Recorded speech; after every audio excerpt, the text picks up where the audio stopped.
Hi there BookTube, it's Eleanor here and it's time for my mid-October book haul. I'm doing a mid-October book haul this month because I've accumulated a few books either via my, I've got a book from my Willoughby Book Club subscription which I get every month, and I've got some wonderful ARC copies that have been sent to me for review, and I picked up some books myself, so I thought I would do a mid-October haul so that I can take you through all of those. So I thought first of all we'll start with the books that have been sent to me by publishers. Unfortunately, I was unable to attend the event for this particular book, but the publisher were really kind and said they would send it to me anyway, and I am so excited about this book. It's called In Order to Live by Yeonmi Park. It's published by Penguin and it's actually out already, but as you will know if you've watched my YA Shot first set of reviews, I read a book by Kerry Drury called A Dream of Lights, and that was it was a fictional story, fictional YA story set in North Korea and about a young girl's journey in North Korea, and this is a true account of Yeonmi Park's struggles. Let me read you the back. I wasn't dreaming of freedom when I escaped from North Korea. I didn't even know what it meant to be free. All I knew was that if my family stayed behind, we would probably die from starvation, from disease, from the inhuman conditions of a prison labour camp. The hunger had become unbearable. I was willing to risk my life for the promise of a bowl of rice. But there was more to our journey than our own survival. My mother and I were searching for my older sister, Yumi, who had left for China a few days earlier and had not been heard from since. Along my journey, I have seen the horrors that humans can inflict on one another, but I've also witnessed acts of tenderness and kindness and sacrifice in the worst imaginable circumstances. I know that it is possible to lose part of your humanity in order to survive, but I also know that the spark of human dignity is never completely extinguished, and I give the oxygen of freedom and the power of love it can grow again. This is my story of the choices I made in order to live.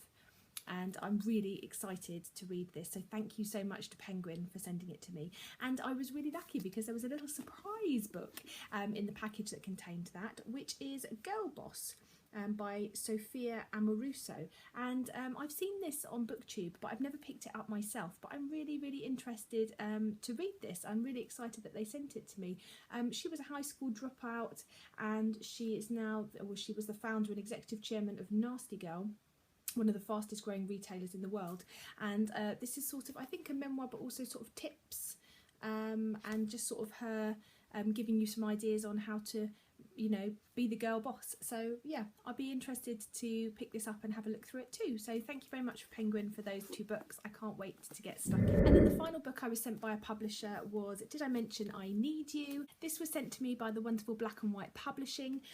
This is by Estelle Mascam, and they sent me the first book in this series, Did I Mention I Love You, or Dimily as it was sort of coined, I think, on social media, and I really enjoyed it. It wasn't my favourite book, but I did really enjoy it and I was really keen to find out where it went. It's a really interesting sort of romance story set in LA about a girl and she's meeting her stepbrothers, and I think you know, one of her stepbrothers she falls for, and this is the continuation of the story. So I don't want to tell you what's on the back or read to you about it in case you haven't read the first one, but I'll try and remember, and I will link my review of the first book in the description below, so that if you're interested you can watch that and find out more about the first book in the series. So thank you so much to Black and White Publishing for sending me this one. Next up are the books that I picked up for myself.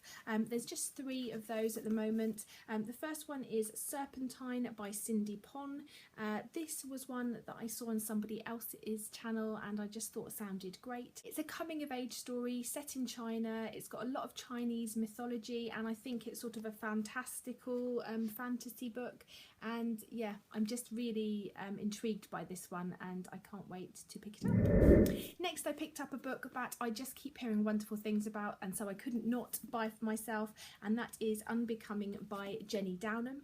I've heard from numerous people that this is a book that's made them cry, and so I'm really excited to, well, not excited to cry, but to feel all the emotions with this one. It says on the back, 3 women, 3 secrets, 1 heart-stopping story. Katie, 17, in love with someone whose identity she can't reveal. Her mother, Caroline, uptight, worn out and about to find the past catching up with her.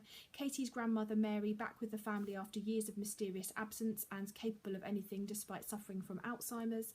As Katie cares for an elderly woman who brings daily chaos to her life, she finds herself drawn to her. Rules get broken as allegiances shift. Is Mary contagious? Is badness genetic? In confronting the past, Katie is forced to seize the present. As Mary slowly unravels, the family secrets are revealed. Katie learns to live and finally dares to love. So yeah, I'm really, really intrigued by this one and can't wait to get to it. And the cover, I think, is really beautiful. The last book I picked up for myself is Wintertown by Stephen Emond. This says on the front, 1 girl, 1 boy, 1 not so epic love story. It looks very Christmassy, and I wanted some more books for Christmas to read around Christmas time. And it's got bits of art and comic strip in it, which I think looks really intriguing.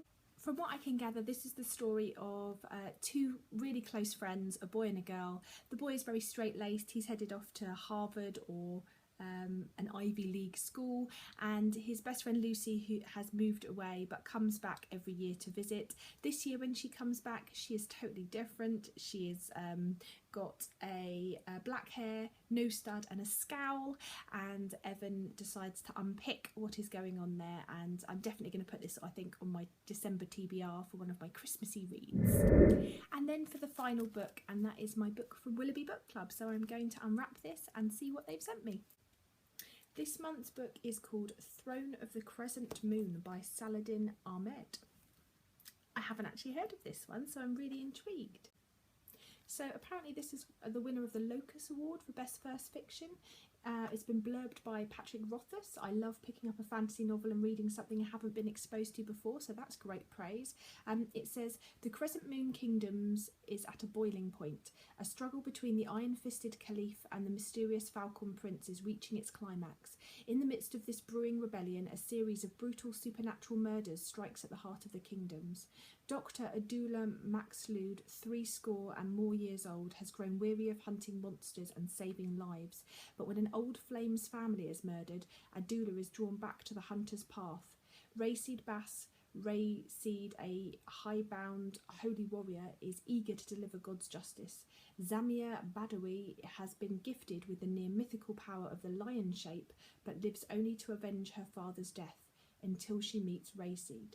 Will they learn that the murders and the brewing revolution are connected? The companions must race against time to save the life of a vicious despot.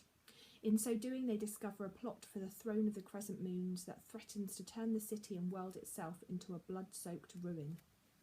That sounds like a really good fantasy, so thank you so much to Willoughby Book Club for sending me that this month. So that's all the books that I've picked up so far. I'm really intrigued and excited by them, and I can't wait to get to them. Let me know if you've read any of these and what you thought of them, and what you've picked up recently, and I look forward to speaking to you soon. Bye for now, BookTube.